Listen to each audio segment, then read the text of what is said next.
Assalamualaikum warahmatullahi wabarakatuh. Pada video kali ini saya akan menjelaskan materi kimia ST pertemuan 4, yaitu Green Chemistry untuk Kesejahteraan Manusia. Ini sebenarnya masih ada kaitannya ya dengan materi yang sudah dibahas pada pertemuan kedua ya.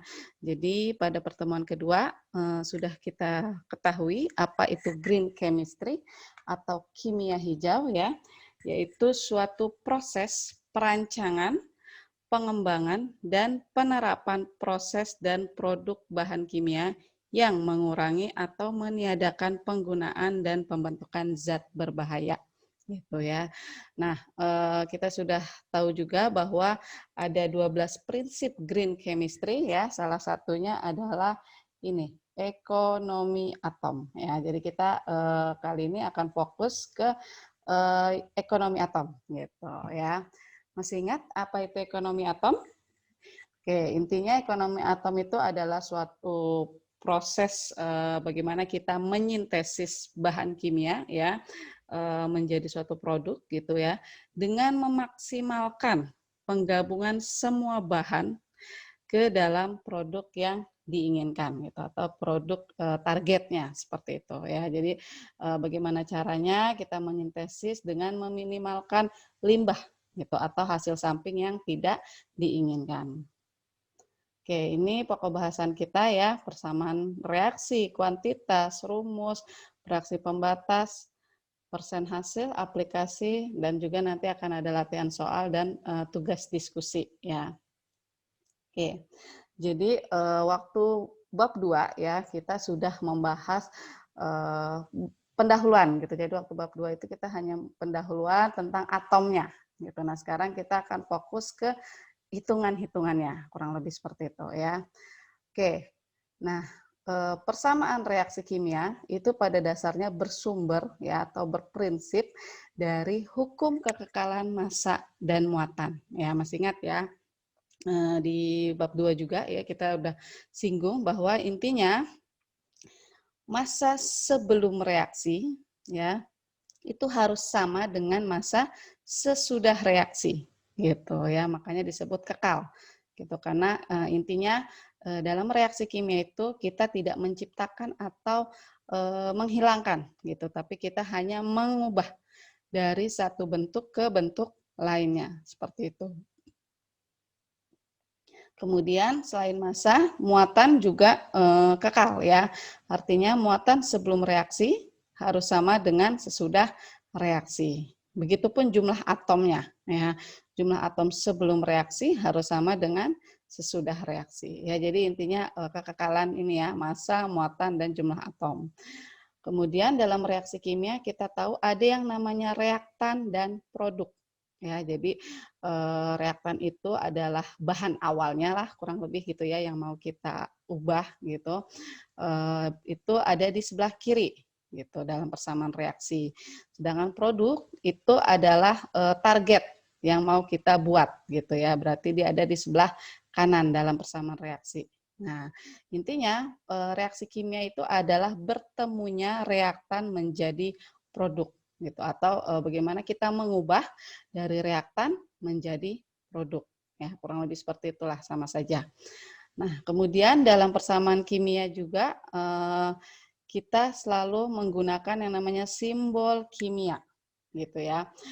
Jadi bagaimana kita tadi mengubah reaktan menjadi produk itu selalu digambarkan atau dilambangkan dengan simbol-simbol kimia termasuk wujud zatnya ya.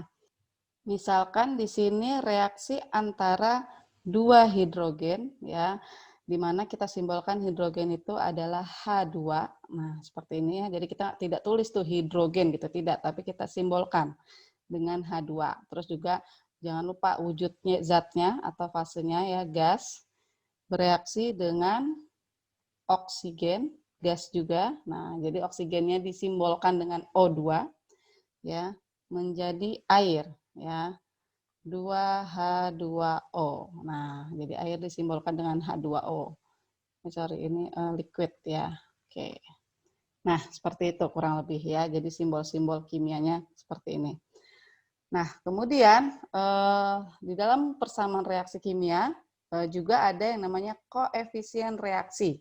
Gitu. Jadi koefisien reaksi itu adalah bilangan ya atau angka gitu di depan reaktan ataupun produk gitu untuk memenuhi hukum kekekalan massa dan muatan. Jadi seperti ini ya. Jadi yang disebut koefisien itu yang ini misalnya nih 2, terus berarti ini 1, terus ini 2 juga. Gitu. Ini yang namanya koefisien reaksi. Nah, koefisien reaksi itu menggambarkan perbandingan mol ya, zat yang bereaksi, juga mol zat yang terbentuk atau bisa kita simpulkan perbandingan mol sama dengan perbandingan koefisien gitu ya biasanya kalau di SMA ya. Oke. Nah, seperti ini contohnya ya. Besi 3 oksida ya yang disimbolkan dengan Fe2O3 ya, berarti kita tulis dulu sini Fe2O3 direaksikan dengan karbon monoksida disimbolkan dengan CO ya, menghasilkan besi ya disimbolkan dengan Fe saja dan karbon dioksida plus CO2. Nah, tuliskan dan setarakan persamaan reaksi tersebut. Nah, jadi bagaimana cara kita menyetarakan persamaan reaksi ini ya? Oke, pertama kita lihat jumlah atom atau unsur masing-masing ya. Di kiri harus sama dengan di kanan. Seperti yang tadi ya, hukum kekekalan massa kan dan hukum kekekalan jumlah atom. Jadi harus sama seperti itu ya. Nah, caranya kita bisa mengubah koefisien ya. Ingat, kita hanya bisa mengubah koefisien yang di depan sini saja. Nah, sedangkan subskrip yang ada di bawah sini nih, angka yang kecil-kecil ini, itu tidak bisa kita ubah. Ya, ataupun superskrip. Jadi misalkan nanti ada O2-, kan ini superskrip ya di atas. Itu juga tidak bisa kita ubah ya. Jadi yang bisa kita ubah hanya koefisien di depan sini saja. Oke, coba ya kita praktekkan. Misalnya di sini di kiri Fe-nya 2, di kanan Fe-nya 1. Berarti di sini kita kalikan 2. Nah, seperti itu. Oke. Nah, kemudian di kiri oksigen ada 3 tambah 1, 4. Nah, saran saya untuk yang jumlah unsurnya lebih dari 1 kali munculnya, ini kan 2 kali muncul ya, itu terakhir. Ya. Jadi yang 1 kali dulu gitu. Ya, berarti misalnya C dulu, di sini C-nya 1, di sini C1. Oke, pas. Nah, baru ya. Sekarang yang oksigen. Di sini 3, di sini 1 berarti 4. Nah, di sini ada 2. Nah, berarti biar jadi 4 ini dikali 2. Nah, tapi kalau ini dikali 2, karbonnya kan berubah lagi ya. Menjadi 2. Nah, kalau ini 2 berarti di sininya 2 juga. Wah, oksigennya berubah lagi gitu. Begitu aja terus ya, nanti nggak akan ketemu. Nah, bagaimana caranya? Ini kita hapus dulu. Nah, ya, ini kita hapus.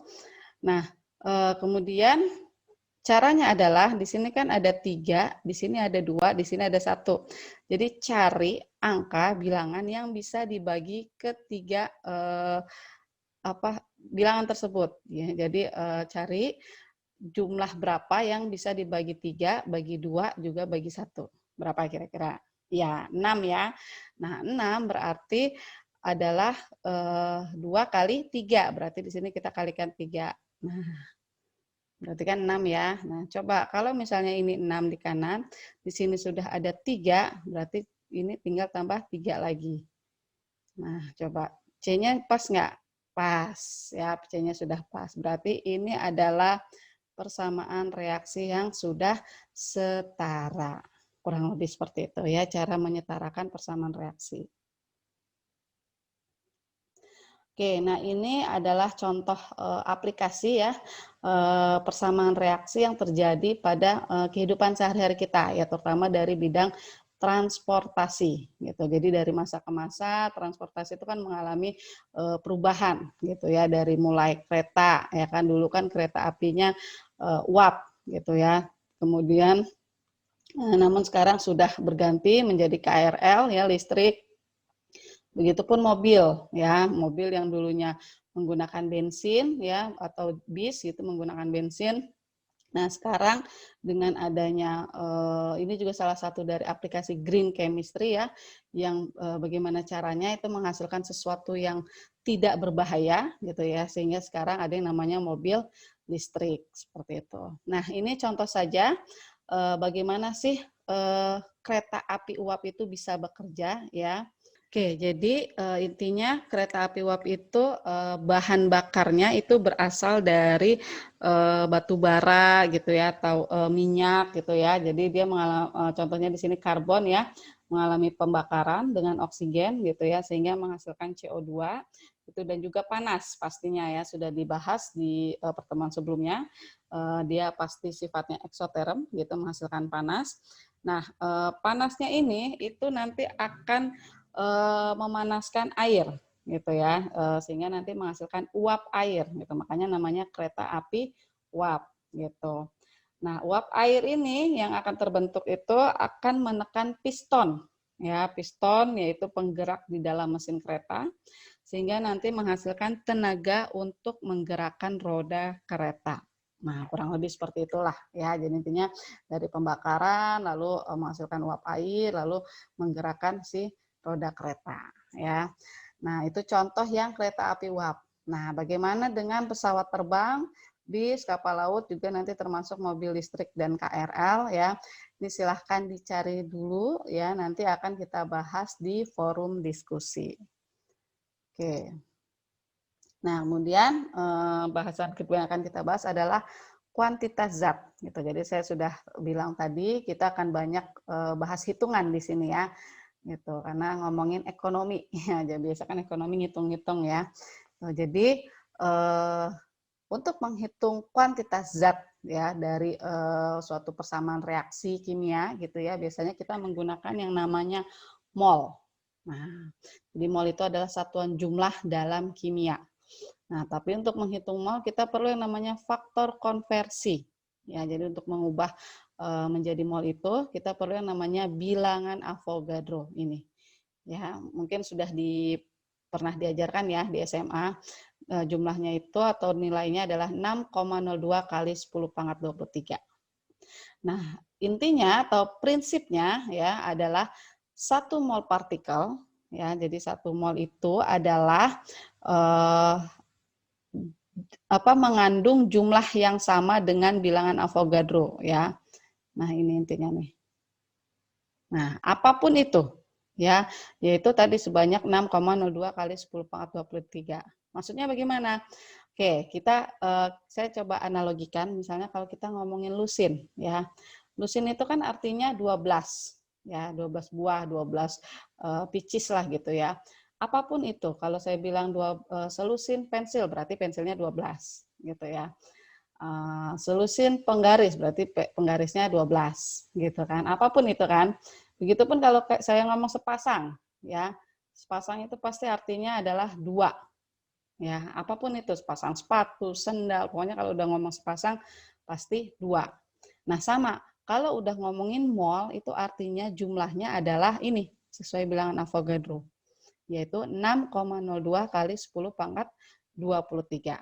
Apapun itu. Jadi kalau saya ngomongin 1 mol atom, ya udah berarti jumlah atomnya sekian. 1 mol molekul, berarti molekulnya jumlahnya sekian. Gitu maksudnya ya. Oke. Nah, kemudian di sini ada yang namanya massa molar. Ya, massa molar berarti massanya mol, gitulah gampangnya ya. Jadi massa 1 mol zat. Gitu. Jadi tadi kita tahu 1 mol itu isinya 6,02 kali 10 pangkat 23. Nah, sebanyak itu massanya berapa? Itu kita sebut massa molar. Ya. Jadi ini pengertiannya ya, ini PDKT-nya. Jadi pengertian, data, konversi dan aplikasi atau terapkannya. Jadi tadi ya massa molar, massa 1 mol zat dalam gram gitu. Nah, untuk menghitung massa molar kita perlu data AR atau MR dari molekul ya. Tahu ya AR atau MR. Jadi air itu adalah sebenarnya massa atom relatif gitu. Kalau ini massa molekul relatif ya, atau rata-rata gitu. Nah, intinya ini bisa kita peroleh dari tabel periodik ya. Masih ingat waktu di bab sebelumnya kita sudah bahas kan kalau setiap unsur itu pasti ada A, Z ya. A ini adalah nomor massa. Nah, ini ya, nomor massa. Z ini adalah nomor atom. Nah, atau kalau di tabel periodik sih sebenarnya kebalik ya, di mana biasanya yang bagian nomor massa itu ada di bawah, yang koma-koma itulah. Ya, yang koma-koma itu kurang lebih. Nah, jadi AR ini bisa kita peroleh dari tabel periodik ya. Sedangkan kalau MR ya berarti tinggal kita gabung ya. Misalnya molekulnya apa? H2O ya berarti 2 kali AR dari H ditambah 1 kali AR oksigen gitu ya. Oke, nah jadi intinya 1 mol zat itu beratnya sama dengan AR atau MR dalam satuan gram. Gitu. Jadi intinya ya massa molar itu ya AR atau MR tapi dalam gram gitu ya. Nah, contoh misalnya manakah yang lebih berat? 1 mol hidrogen atau 1 mol oksigen? Nah, kalau di tabel periodik itu hidrogen AR-nya adalah 1 ya. Sedangkan oksigen AR-nya adalah 16. Nah, berarti mana nih yang lebih berat dalam gram ya? Berarti yang lebih berat adalah oksigen. Seperti itu. Nah, ini contoh massa molar unsur dan senyawa ya. Ini datanya dapat dari lagi-lagi dari tabel periodik ya, atau biasanya kita beritahu lah kalau di soal ujian ya. Sulfur itu S saja kan, berarti dia AR ya. 32,07, besi itu Fe 55,85, NaCl. Nah, berarti ini molekul ya atau senyawa. Berarti dia terdiri dari Na dan Cl. Di mana Na itu AR-nya adalah 22,9 ya. Atau biasanya kalau kita bulatkan boleh jadi 23. Sedangkan Cl itu 35,4 atau bisa dibulatkan jadi 35,5. Nah, ini kalau digabung jadi 58,44 gram. Ya, ingat dalam gram. Nah, kalium dikromat berarti K2CR2 O7 gitu ya. Di mana K ini adalah 39 airnya, berarti kali 2. CR itu adalah 52 kali 2. Nah, oksigennya tuh 16. 16 kali 7. Nah, ini ntar coba dihitung. Pasti nanti hasilnya ini, 294,2. Ya, ini kenapa ada koma? Karena menggunakan data real dari tabel periodik. Kalau yang saya tulis di sini sudah dibulatkan. Oke, kemudian sukrosa. Nah, sukrosa itu kan disakarida ya, gitu. Jadi dia gabungan 2 monosakarida. Jadi rumus molekulnya adalah C12H22O11 gitu ya. Jadi berarti C itu 12 ya. 12 kali 2 tambah 22 kali 1 ya, H itu 1 tambah 16 kali 11 ya, oksigen itu 16. Nah, seperti ini. Nanti dijumlah pasti hasilnya 342 gram. Nah, kurang lebih seperti itu ya. Kalau ditanya berapa massa molar sukrosa, sekian. Nah, jadi pasti massa molar senyawa sukrosa itu berarti lebih berat dibanding massa molar NaCl. Ya, misal seperti itu. Oke, nah ini contoh soal ada litium karbonat ya yang merupakan biasa digunakan untuk obat ya bagi pasien yang menderita gangguan bipolar ya. Jadi bipolar tahu ya, jadi dia punya seperti dua kepribadian gitulah ya, atau punya 2 sifat. Nah, tentukan massa molar dari senyawa litium karbonat. Jadi rumusnya itu Li2CO3. Nah, seperti yang tadi sudah saya katakan, biasanya ini kita beritahu infonya seperti Li, airnya itu berapa? Ya, Li itu adalah 6,94 ya. 6,94. Ini dia. Nah, Kemudian, nah untuk C, ya sebenarnya ini gampang menghafalnya. Ada 4 yang umum sering keluar itu adalah H, ya H itu 1, terus ada CNO. CNO itu kan sebelah-sebelahan sini ya. Kalau di tabel periodik ya. Ini golongan 4, ini 5, ini 6. Nah ini tuh 12, ini nambah 2 aja. 14, ini juga nambah 2, ini 16. Gampang kan ya hafalinnya biar cepat gitu. Jadi kalian nggak perlu lihat tabel periodik lagi atau tidak perlu lihat di soal.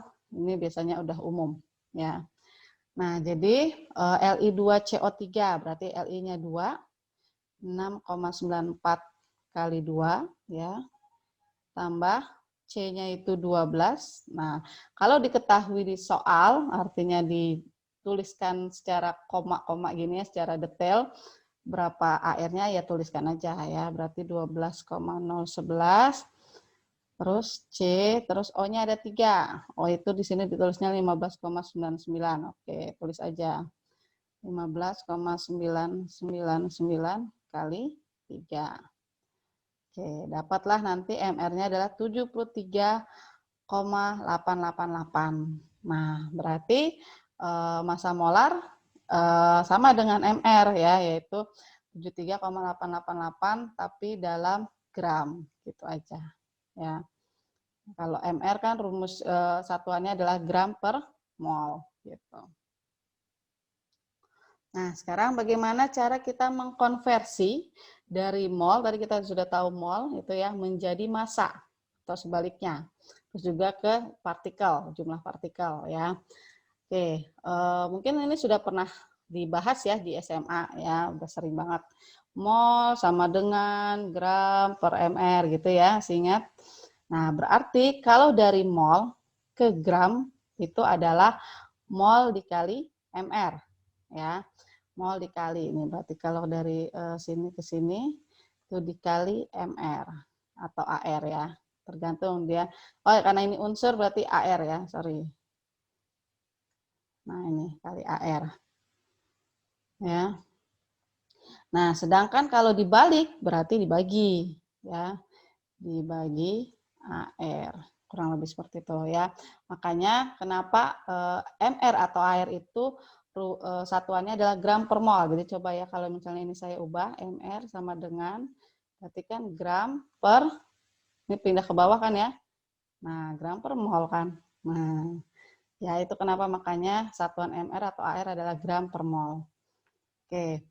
Nah, kemudian dari mol ke jumlah partikel kita tahu tadi 1 mol itu isinya adalah bilangan Avogadro, ya kan, yaitu 6,02 kali 10 pangkat 23. Nah, berarti kalau mau menyatakan berapa jumlah partikelnya tinggal dikali. Ya, kalau dari sini, dari mol ke jumlah partikel atau atom, nah itu dikali 6,02 kali 10 pangkat 23. Nah, kalau sebaliknya berarti dibagi bilangan Avogadro tadi. Seperti itu. Nah, kemudian bagaimana mengkonversi dari unsur ke senyawa? Ya, kalau yang bagian bawah ini sama persis dengan atas, cuma ini bagaimana mengubah dari unsur ke senyawa atau sebaliknya, itu kita tinggal lihat subskripnya saja. Ya, tinggal lihat subskrip.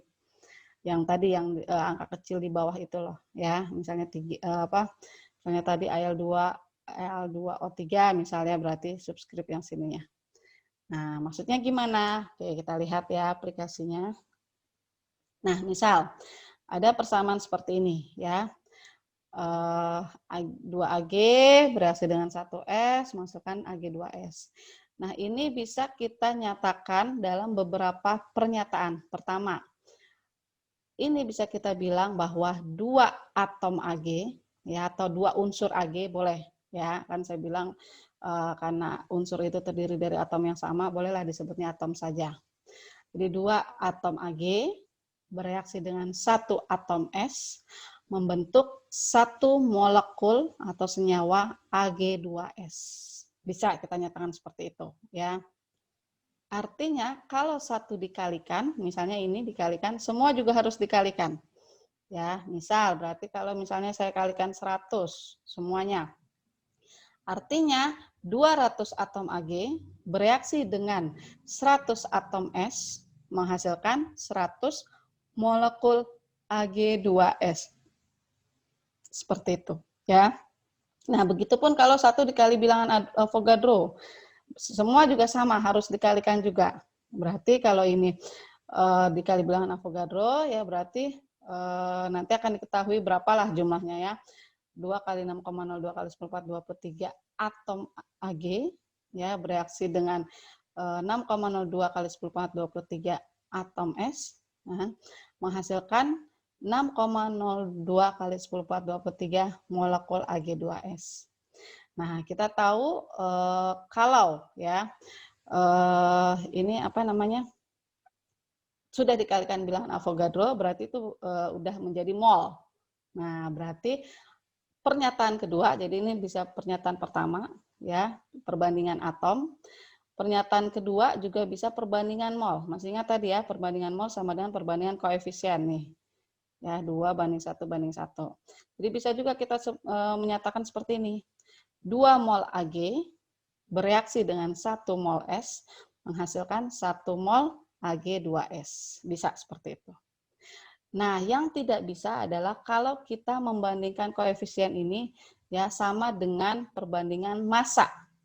Ya, jadi kita nggak bisa tuh bilang 2 gram Ag bereaksi dengan 1 gram S menghasilkan 1 gram Ag2S. Tidak bisa. Nah, kenapa? Karena AR-nya kan beda-beda gitu ya, AR-nya beda-beda atau MR-nya beda. Nah, sehingga untuk mencari massa ya kayak tadi ya, massa adalah mol kali AR atau MR.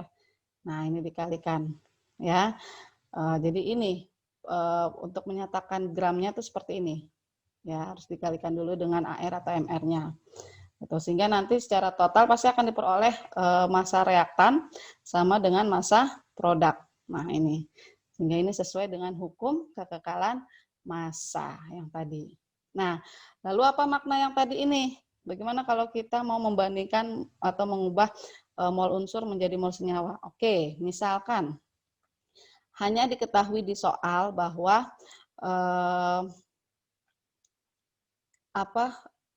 mol Ag2S misalnya 5 mol. Jadi ada 5 mol Ag2S. Misal diketahui di soal gitu. Berapa massa dari Ag? Misal ya. Tanpa diketahui reaksinya seperti apa. Jadi kita nggak tahu nih reaksinya kayak gimana. Nah, tadi saya bilang perbandingan mol senyawa ya, itu dengan perbandingan mol unsur ya, kita lihat dari subskripnya. Kita lihat dalam satu molekul Ag2S kan ada 2 unsur Ag. Kan artinya kita bisa bilang mol Ag2S banding mol Ag ya, mol senyawa bagi mol unsur adalah 1 ya, dalam 1 mol ini sama dengan 2. 1/2. Kenapa? Karena setiap satu senyawa Ag2S ada 2 unsur Ag, gitu kan? Berarti 1/2. Nah, artinya kalau mol Ag2S-nya 5, berarti mol Ag berapa? 10, berarti kan ya. Berarti mol Ag adalah 10, gitu. Nah, berarti untuk dapetin massa bisa dong, ya. Berarti kan tadi massa adalah mol dikali AR, karena mintanya unsur kan. Oke, nah berarti ini 10 kali AR Ag, ya, AR Ag berapa nih tadi AR Ag? Nah ini 107,9 kali 107,9 ya. Itu dapat 1079 gram. Ini adalah massa Ag. Seperti itu. Jadi tanpa mengetahui reaksinya bagaimana, kita tahu gitu berapa sih mol dari Ag, karena tadi perbandingan senyawa ke perbandingan mol unsur tinggal kita lihat dari subskripnya saja. Seperti itu ya. Oke. Nah, kemudian bagaimana cara kita menentukan rumus empiris ya. Nah, bagaimana ini? Pertama tadi kita tentukan dulu jenis unsurnya, hitung mol. Jadi ini tuh penting, mol itu penting ya. Nah, nanti perbandingan mol unsur itu adalah menjadi perbandingan tersederhana dari suatu rumus empiris. Gitu. Jadi rumus empiris itu adalah rumus tersederhana lah dari suatu senyawa atau molekul, gitu, yang tidak bisa dibagi lagi. Oke, contoh misalnya, ya di sini ada glukosa. Ya, jadi seolah-olah kita nggak tahu nih glukosa rumus molekul maupun rumus empirisnya seperti apa, ya. Itu tersusun atas karbon, hidrogen ya ini, dan oksigen. Nah ini sebenarnya di slide kalian nanti ada ya tulisannya, ini sengaja saya hapus biar saya beritahu cara mengerjakannya gitu ya. Oke, nah bila kadar karbon dan hidrogen dalam glukosa berturut-turut 40 dan 6,67%, jadi tulis di sini 40%, hidrogennya 6,67%. Tentukan rumus empiris glukosa. Nah, caranya bagaimana? Tadi kita balik lagi ke sini ya. Hitung mol unsur. Ya, jadi kan udah ditahu nih unsurnya ada apa aja. Tadi ada C, H, dan O. Udah. Sekarang yang ke sini. Setelah hitung mol, baru nanti perbandingan mol unsurnya adalah perbandingan tersederhana. Nah, berarti kan kita harus tahu dulu nih persen O gimana.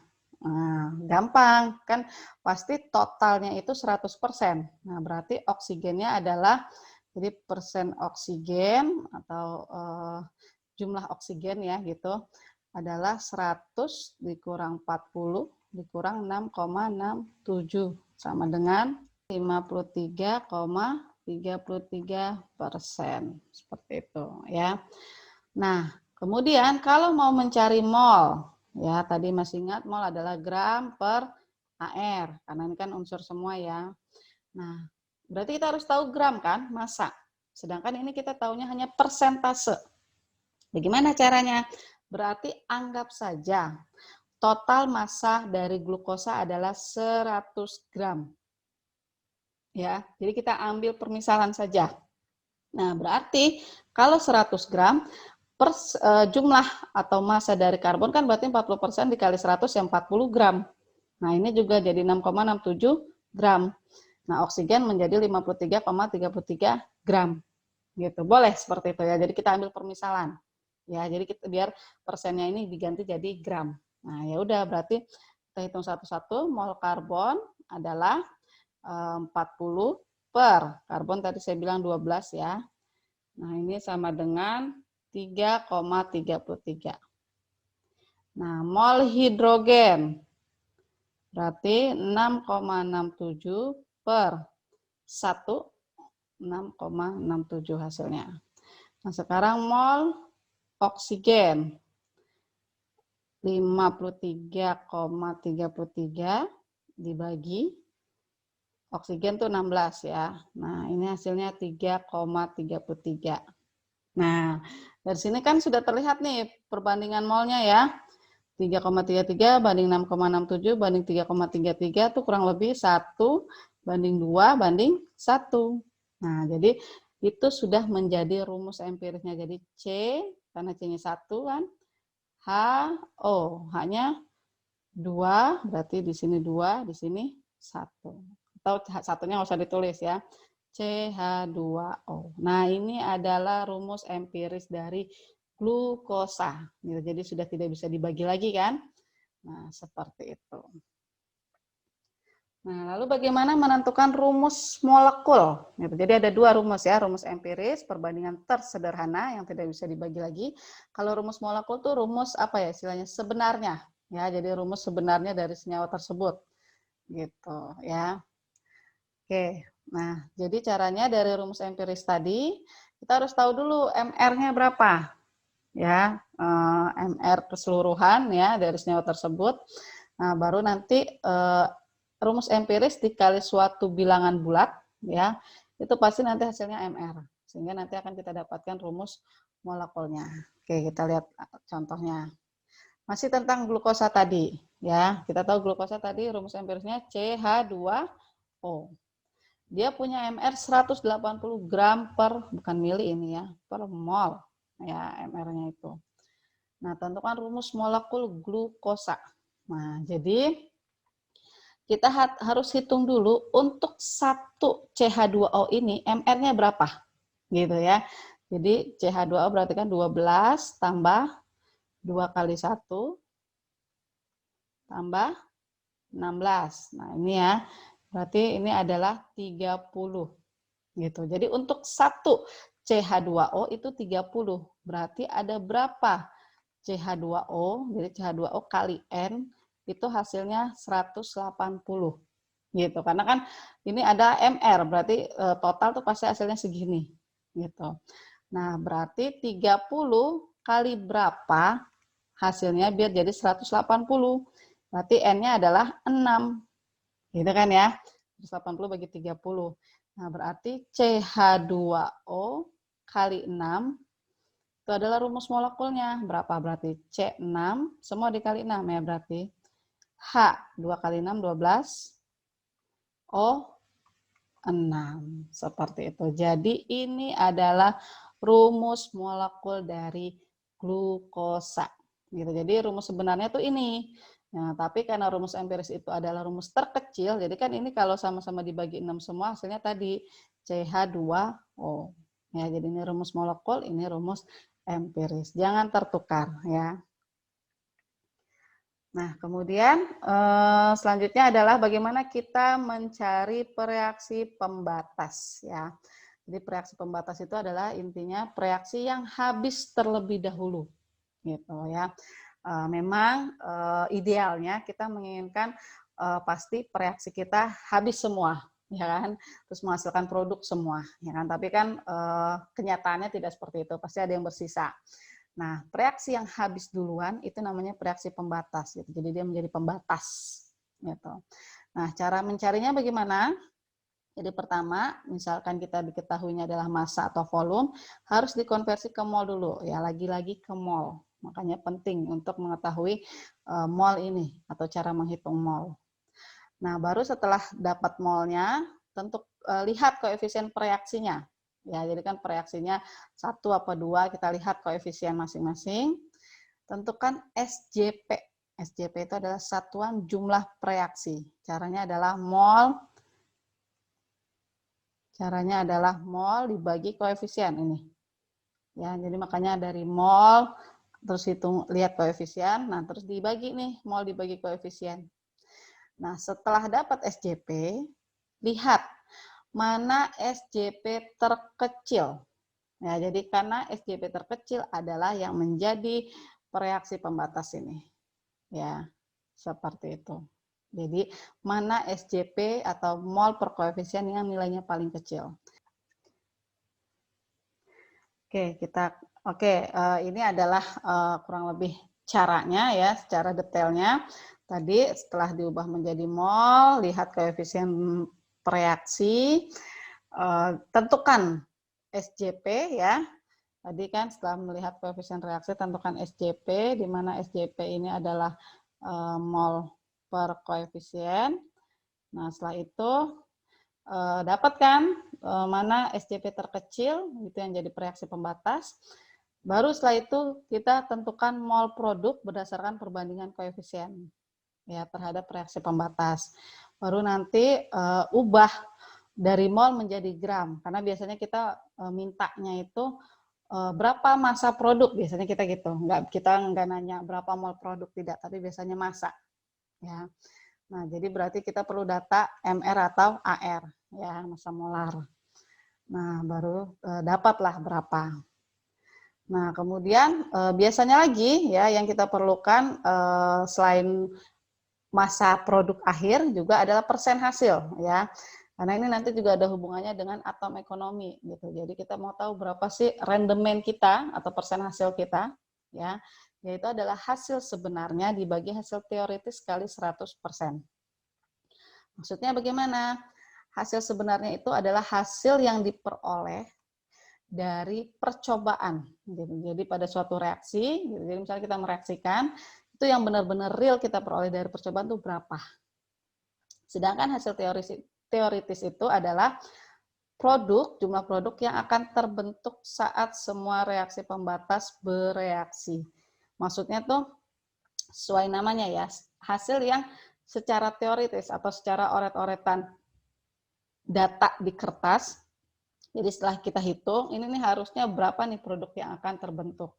Seperti itu. Nah, kalau sebenarnya ya yang real yang kita peroleh misalnya di lab seperti itu. Karena kan seperti yang tadi saya bilang ya, hasil sebenarnya itu belum tentu sama dengan teoritis gitu. Karena banyak faktor, misalnya kesalahan dalam mereaksikan, terus juga faktor lingkungan dan sebagainya.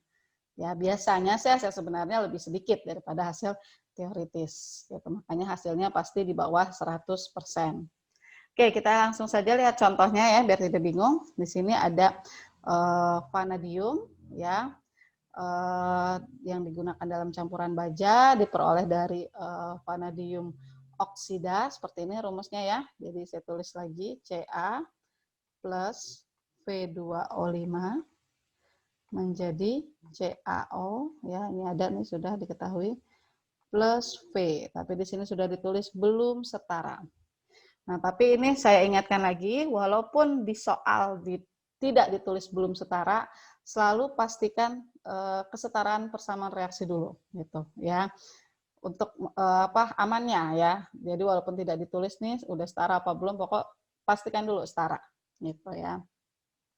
Oke, nah kemudian apabila digunakan gram V2O5-nya sekian, jadi di sini ya 1,54 kali 10 pangkat 3. Kemudian Ca adalah 1,96 kali 10 pangkat 3. Nah, tentukan persen hasil jika diperoleh 803 gram V yang ini. Ya, itu nanti saja. Nah, caranya bagaimana? Pertama, pastikan reaksi setara dulu ya. Jadi tadi sudah dijelaskan caranya, ini Ca-nya 1, di kanan 1, setara sudah. Sekarang V-nya 2, ya, berarti di sini 2, ya kan? Nah, O-nya 5, berarti di sini 5. Ya. Nah, karena O-nya 5, Ca-nya juga jadi 5 kan? Ca-nya berarti tambah lagi di sini 5. Nah, ini sudah setara. Nah, setelah itu kita hitung apa tadi? Mol masing-masing ya.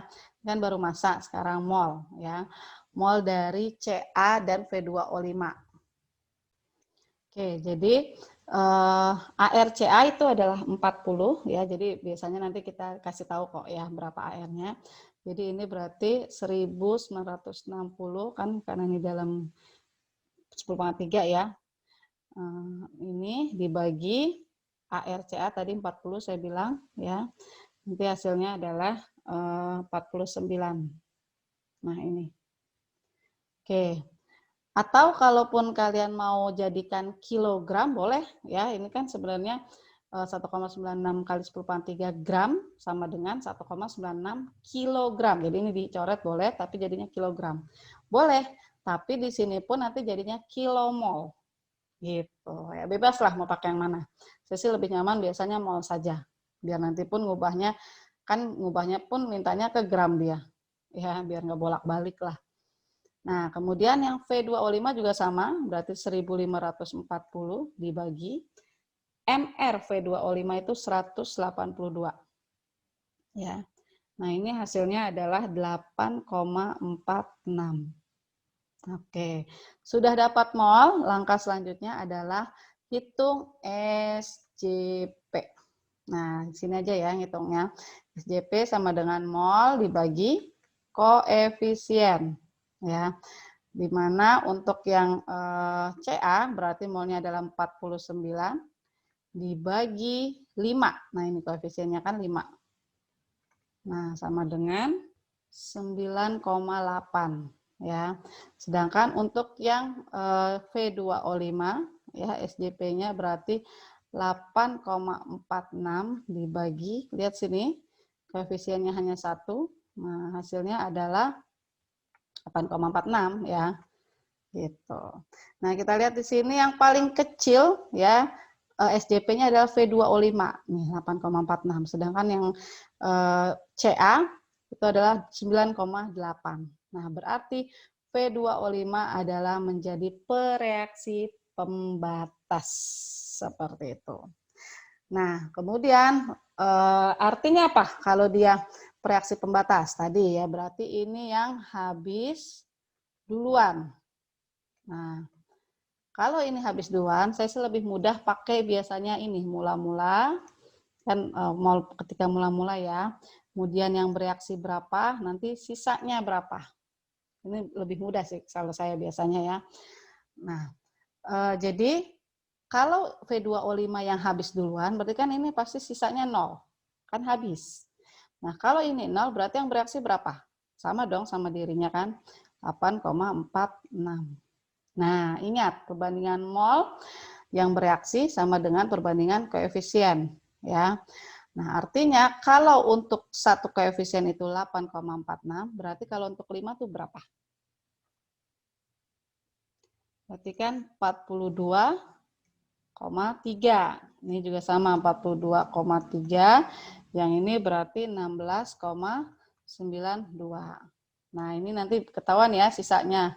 49 dikurang 42,3, 6,7. Kan? Kemudian ini. Nah, untuk yang produk, karena awalnya belum terbentuk sama sekali, berarti mula-mulanya 0. Gitu. Jadi yang sebelah kiri itu dikurang, ya kan dari reaktan itu kan berkurang menjadi produk. Nah, kalau yang produk itu bertambah. Nah, jadi 0 tambah 42,3, ini 16,92. Nah, gitu. Nah, yang dicari adalah V, gram V. Nah, jadi kita harus lihat ketika akhir ya, mol dari V adalah 16,92. Ini baru mol, berarti massa dari V adalah 16,92 dikali, ya ingat massa adalah mol dikali AR karena dia unsur ya. ARV itu adalah 51. Ingat ya, ini ARV bukan AR2V karena kan duanya ini udah kita pakai tadi ketika di sini di bereaksi sini. Ya, jadi nggak usah dikali 2 lagi, tapi cukup si V-nya saja. Ya, itu hasilnya adalah 862,92. 862,92 gram. Nah, ini. Oke. Nah, ini adalah massa V yang diperoleh secara teoritis gitu. Jadi secara oret-oretan kertas, teorinya nih harusnya segini nih gitu ya. Si vanadium yang terbentuk gitu ya. Nah, tapi kenyataannya ya ketika dilakukan percobaan di lab gitu ya menyintesis V ini itu hanya diperoleh 803 gram saja. Ya, tadi seperti saya bilang biasanya lebih kecil dari yang teori. Nah, jadi kalau mau mencari persen hasil sama dengan tadi apa? Massa percobaan ya, jadi yang kecil dulu di atas ya, dibagi massa teori ya. Jadi 862,92 dikali 100%. Nah, nanti hasilnya adalah 93,06%. Nah, ini dia persen hasil dari reaksi ini ya atau dari pembentukan logam vanadium ya. Nah, ini nanti di slide-nya ada ya tulisannya ya. Jadi ini coret-coretannya saja, kurang lebih seperti itu. Oke, nah lalu bagaimana aplikasi yang tadi hitung-hitungan kita itu ya terhadap atom ekonomi ya atau ekonomi atom ya. Oke, sebelumnya silakan nanti kalian saksikan ya video dari YouTube ya tentang ekonomi atom. Oke, intinya green chemistry tadi sudah saya sampaikan itu adalah bagaimana cara kita menyintesis suatu produk kimia gitu ya atau melakukan suatu reaksi kimia yang aman ya, yang aman gitu, kemudian juga menghemat bahan mentah dan energi dan juga dari segi ekonomi juga jangan dilupakan ya, hemat biaya ya daripada metode yang biasa atau konvensional. Nah, jadi ada 3 cara untuk membuat proses kimia itu menjadi lebih hijau atau green sesuai dengan green chemistry lah. Pertama, menggunakan bahan awal yang berbeda. Maksudnya, misalnya udah ada nih bahan awal yang biasa gitu ya, tapi dia ternyata nggak aman atau nggak ramah lingkungan. Ya, kita gunakan bahan awal yang berbeda. dan tidak terlalu berbahaya. Itu pertama. Kedua, gunakan kondisi reaksi yang lebih lembut. Nah, lembut di sini maksudnya gimana? Ya artinya yang tidak eksplosif, yang tidak meledak-ledak gitu, yang tidak berbahaya gitu ya. Jangan sampai nanti kita ketika mereaksikan meledak gitu. Berarti bahaya kan itu ya. Jadi gunakan kondisi yang lebih lembut, katalis yang lebih baik ya, artinya menghasilkan produk lebih banyak ya. Kita tahu kan kegunaan katalis untuk mempercepat laju reaksi ya. Juga biasanya bisa untuk meningkatkan produk akhir. Juga pelarut yang tidak terlalu berbahaya ya. Jadi biasanya ini jangan gunakan misalnya pelarut yang mengandung halogen seperti klor gitu ya. Itu sangat berbahaya biasanya ya, sulit didegradasi limbahnya. Kemudian gunakan metode produksi dengan langkah yang lebih sedikit gitu. Karena artinya semakin sedikit langkah kan semakin sedikit reaksi yang kita perlu tambahkan gitu ya. Juga dengan ekonomi atom yang lebih tinggi, artinya balik lagi ya, ekonomi atom itu bagaimana cara menyintesis dengan sesedikit mungkin limbahnya atau produk samping yang tidak diinginkannya, seperti itu. Nah, ini nanti ada hubungannya ya kimia hijau ini dengan perkembangan atau pembangunan berkelanjutan ya. Jadi intinya bagaimana cara ekonomi dunia itu tetap tumbuh ya, tapi tanpa menimbulkan banyak kerusakan lingkungan, ini intinya ya. Nah, ini. Jadi tetap bagaimana kita ingin ekonomi kita tumbuh ya, ekonomi dunia. Tapi jangan juga menimbulkan banyak kerusakan lingkungan, juga membuang sumber daya yang terbatas. Gitu, sehingga perlulah yang namanya kita aplikasikan atau gunakan yang namanya green chemistry ini ya, atau kimia hijau. Jadi intinya ide dasar kimia hijau itu adalah mencegah polusi dan produksi bahan berbahaya. Seperti itu. Nah, lalu bagaimana cara kita menghitung atom ekonomi? Ya, jadi karena tujuan kita kan ini ya, dari tadi kita ngomongin mol, ngomongin persen hasil juga ada hubungannya dengan ini. Ya, bagaimana kita menghitung atom ekonomi? Oke, jadi pertama setarakan reaksi sama seperti tadi ya. Jadi yang tadi itu yang sudah kita pelajari itu diaplikasikan di sini ya. Jadi setarakan reaksi sama, lalu hitung MR setiap produk. Nah, tapi di sini bedanya untuk menghitung atom ekonomi kita hanya perlu MR. Ya, jadi tidak mol ya, MR. Setelah itu hitung total massa produk ya. Baru nanti cari tahu produk mana yang diinginkan atau produk target lah, target produk gitu. Karena kan suka ada target bukan target suka ada produk samping juga gitu. Jadi cari produk utama lah. Dan hitung masanya. Sekali lagi jangan lupa angka apapun di depan simbol. Ya, nah oke, kita akan lihat contohnya. Ini ya. Ini rumus persen atom ekonomi, intinya massa produk yang diinginkan. Tapi ini biasanya massa produknya dalam bentuk MR ya maksudnya.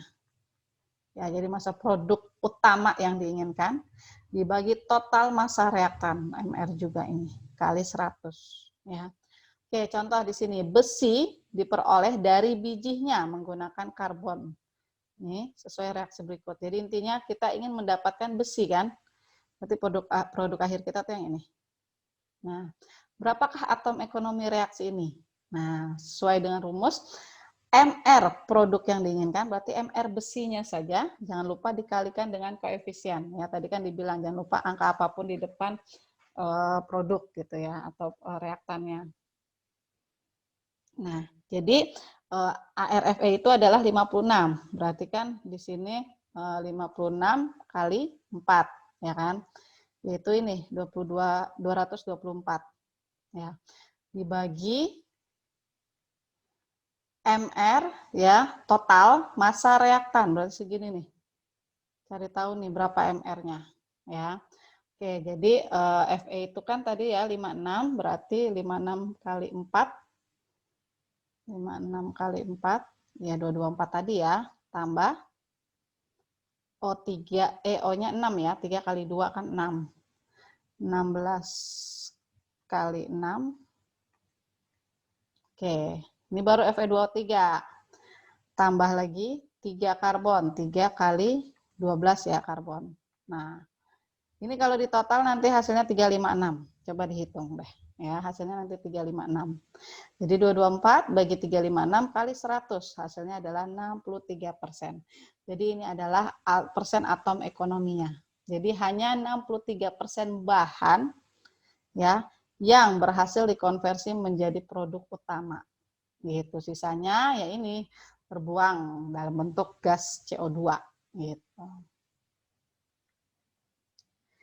Nah, dari sini kita bisa membedakan ya atau membandingkan apa itu reaksi tuntas, apa itu reaksi bersisa. Nah, sebenarnya sih idealnya kita inginnya pasti yang ini ya, yang tuntas ini. Tapi ya kenyataannya biasanya sih banyaknya yang bersisa. Nah, jadi kalau reaksi tuntas itu perbandingan mol per reaksi itu sama dengan perbandingan koefisien. Jadi sebenarnya sama semua ya. Koefisiennya itu sama semua ya dengan molnya. Nah, tapi kalau reaksi bersisa itu perbandingan mol per reaksi tidak sama dengan perbandingan koefisien gitu. Jadi itu masih ada yang bersisa ya. Kemudian SJP reaksi sama, karena kan kalau misalnya SJP reaksi sama kan berarti nggak ada SJP terkecil, nggak ada reaksi pembatas, artinya dua-duanya sama-sama habis, gitu kan? Jadi ini tidak ada reaksi pembatas, semua reaksi habis. Ini langsung nyambung 3 ini nih, ya. Nah, tapi kalau reaksi bersisa berarti ada reaksi pembatas kan, otomatis SJP-nya beda kayak tadi contoh yang vanadium kan. Gitu. Ada yang lebih kecil, ada yang lebih besar. Nah, yang lebih kecil itulah yang menjadi reaksi pembatas. Gitu. Jadi hanya reaksi pembatas yang habis bereaksi. Jadi pasti masih ada sisa, ya, masih ada sisa reaksi, gitu. Atau menghasilkan produk akhir yang tidak diinginkan atau produk samping. Oke, nah ini ada beberapa latihan ya, silahkan dikerjakan dulu sendiri ya. Mungkin nanti akan dibahas atau akan saya masukkan sebagai soal latihan di course ya. Silahkan dicoba-coba dulu sendiri ya. Ini juga sama ya. Nah, ini adalah tugas diskusi gitu. Jadi ini juga tolong dicari ya, selain yang tadi tentang bahan bakar atau prinsip kerja pada berbagai transportasi, juga ini tolong dicari, jelaskan mengapa menggunakan reaksi dengan ekonomi atom tinggi penting untuk pembangunan berkelanjutan. Nah, ini coba ya, nanti kita diskusikan di forum diskusi. Seperti itu. Oke, mungkin itu saja penjelasan mengenai materi keempat kita ya, green chemistry untuk